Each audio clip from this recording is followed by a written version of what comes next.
يا أيها الذين آمنوا قوا أنفسكم وأهليكم نارا رب اشرح لي صدري ويسر لي أمري واحلل عقدة من لساني يفقهوا قولي۔ السلام علیکم ورحمۃ اللہ وبرکاتہ۔ جیسے کہ آپ لوگ سب جانتے ہیں، ہمارا سیشن چل رہا ہے آج کی لڑکی کل کی ماں، مرد اور عورت کی دینی تربیت کا پروگرام۔ آج کا ہمارا ٹاپک ہے مرد اور عورت کو پیدا کرنے کا کیا مقصد ہے، شادی کی اہمیت کیا ہے اور نکاح کیوں کرنا ضروری ہے۔ تو آئیے جانتے ہیں قرآن و حدیث کی روشنی میں۔ سورہ نساء آیت نمبر 1 میں اللہ سبحانہ تعالیٰ فرماتے ہیں کہ اے لوگو اپنے رب سے ڈرو جس نے تمہیں ایک جان سے پیدا کیا ہے، اسی سے اس کی بیوی کو پیدا کر کے ان دونوں سے بہت سارے مرد اور عورتیں پھیلا دیں۔ یعنی یہاں بات حضرت آدم اور اماں حوا کے بارے میں ہو رہی ہے کہ ہم نے ان کو جوڑے کی شکل میں پیدا کیا، اور اس جوڑے کے ملاپ کے اندر اللہ تعالیٰ نے زندگی کے تمام راز، تمام رشتے رکھ دیے، اور اس رشتے کو ہم نے حکمت کے ساتھ پیدا کیا، اور اس ملاپ کے اندر نفسانی سکون، اعصابی ٹھہراؤ، روحانی اطمینان اور جسمانی راحت اور آرام کا انتظام کیا ہے، اور اس رشتے کو اس لیے قائم کیا تاکہ انسان گناہ کبیرہ سے بچ سکے۔ پھر اس کے علاوہ اس میاں بیوی کے ملاپ سے نسل انسانی کی تعمیر ہوتی ہے، اور نسل انسانی سے معاشرہ اور خاندان وجود میں آتا ہے۔ اور الحمدللہ قرآن کی مختلف صورتوں میں خاندانی نظام کے بارے میں تفصیلی ہدایت دی گئی ہے، کیونکہ اسلام کی نظر میں خاندان کی بہت اہمیت ہے۔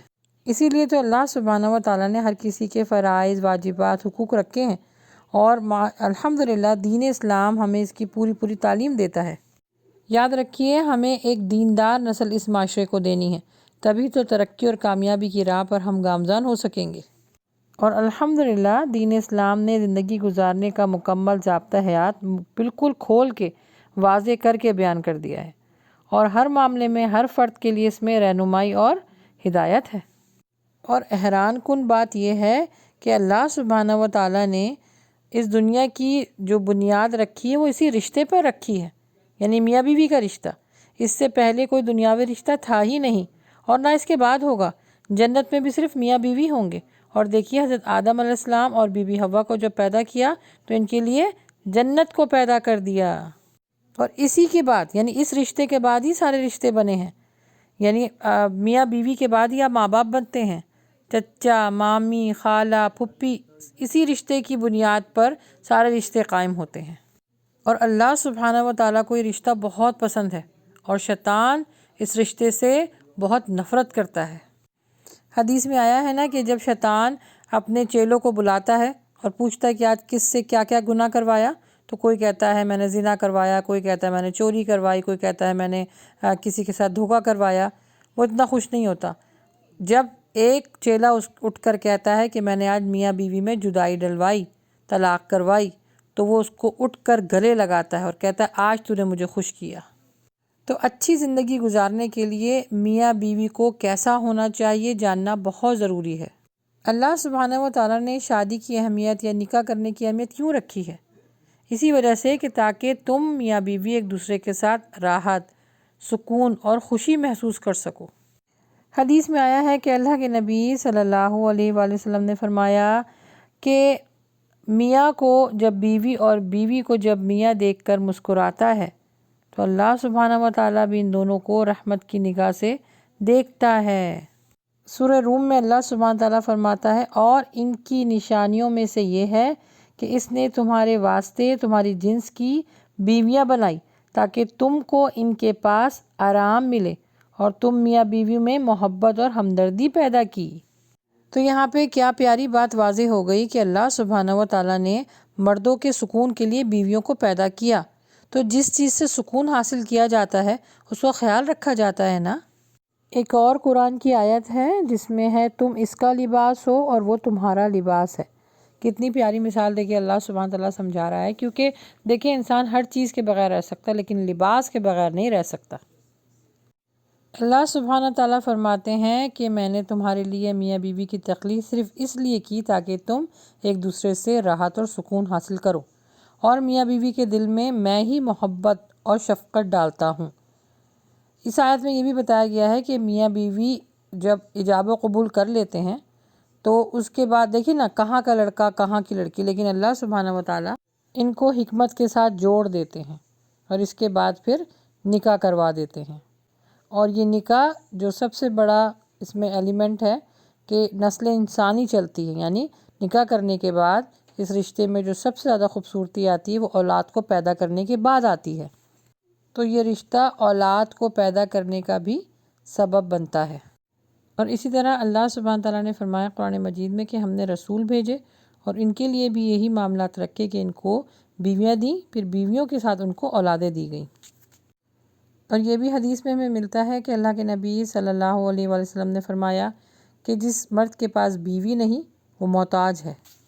نبی صلی اللہ علیہ وآلہ وسلم نے بھی نکاح کے اوپر بہت زور دیا اور فرمایا کہ اے نوجوان نسل یعنی جماعت، تم اگر گھر گرہستی کا بوجھ اٹھا سکتے ہو تو نکاح کرو، کیونکہ نکاح نگاہوں کو نیچے رکھنے والی اور شرمگاہ کو بچانے والی شے ہے۔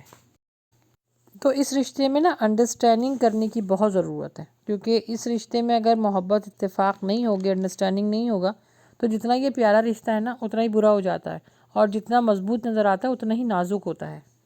جتنی انڈرسٹینڈنگ کے ساتھ زندگی گزاری جائے گی اتنے ہی اچھے اثرات اولاد پہ پڑیں گے، اور وہی اپنے پھر پیرنٹس کو، اپنے والدین کو اپنی پریکٹیکل لائف میں فالو کریں گے۔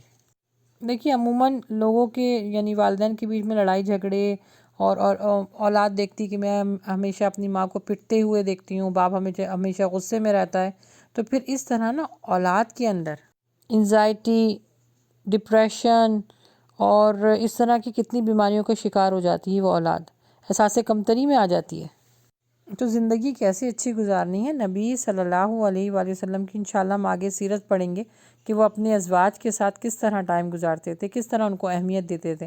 اب یہ جو پکچر آپ دیکھ رہے ہیں جو ابھی ٹائٹل کی زینت بنی ہوئی ہے کہ شوہر اپنی بیوی کو جوتا پہنا رہا ہے، بہت سارے لوگ اس پکچر کو دیکھ کے شاید ان کو اچھا نہ لگے کہ پتہ نہیں یہ کس طرح کے لوگ جو ہیں وہ اس طرح کی چیزوں کو پروموٹ کر رہے ہیں، لیکن میرے نبی کی سنت ہے کہ وہ اپنی ازواج کے ساتھ بہت حسن سلوک کیا کرتے تھے۔